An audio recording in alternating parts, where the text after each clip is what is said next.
Trump issues an 8 p.m. deadline to Iran, sending oil surging and stocks sliding today. Welcome. This is Daily Market in 3 minutes. Let's dive in Wall Street. The S&P 500 closed lower near 6,567, the Nasdaq dropped over 200 points to finish near 21,800, and the Dow fell to close near 46,300. Looking at the Magnificent Seven, Alphabet rose 2%, Apple dropped nearly 4% on foldable phone delays, Tesla fell 2%, and Nvidia finished completely flat. Custom semiconductors and health insurance were the winning sectors today, while general technology and consumer stocks took heavy losses. Bitcoin slipped to around $68,500, gold held steady near $4,678, silver hovered around $73, and West Texas Intermediate crude surged over 3% to top $116 a barrel. The dominant story today was extreme geopolitical brinkmanship as President Trump issued an 8 p.m. deadline for Iran to reopen the Strait of Hormuz or face devastating strikes on civilian infrastructure.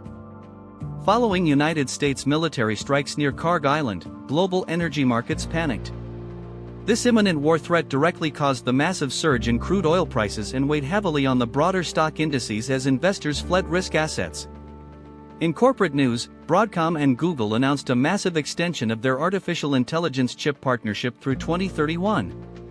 Anthropic also made a massive compute capacity commitment. This bespoke silicon deal pushed Broadcom shares up 6%, dragging the custom semiconductor sector higher despite the broader market sell-off. Finally, health insurance giants United Health, CVS, and Humana rallied. The surge came after the government unexpectedly boosted Medicare Advantage spending by nearly 2.5% for 2027, which directly caused these healthcare stocks to spike between 6 and 11% today.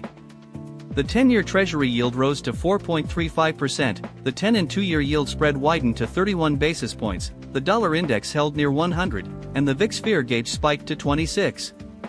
This reflects deep stagflation anxiety and a flight to safety as energy-driven inflation threatens higher interest rates. The CNN Fear and Greed Index collapsed to 22, indicating extreme fear.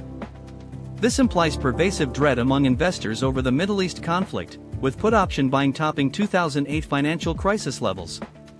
The market outlook remains highly sensitive to geopolitical outcomes. UBS lowered its 2026 S&P 500 target to 7,500 due to sustained oil pressures, though they maintain optimism for long-term artificial intelligence growth. Critical events in the coming 7 days include the United States core PCE inflation data on April 9, the March CPI report on April 10, and Citigroup earnings kicking off the financial sector reporting on April 14. As always, this video is for informational purposes only and is not financial advice. Please like and subscribe for more. See you next time.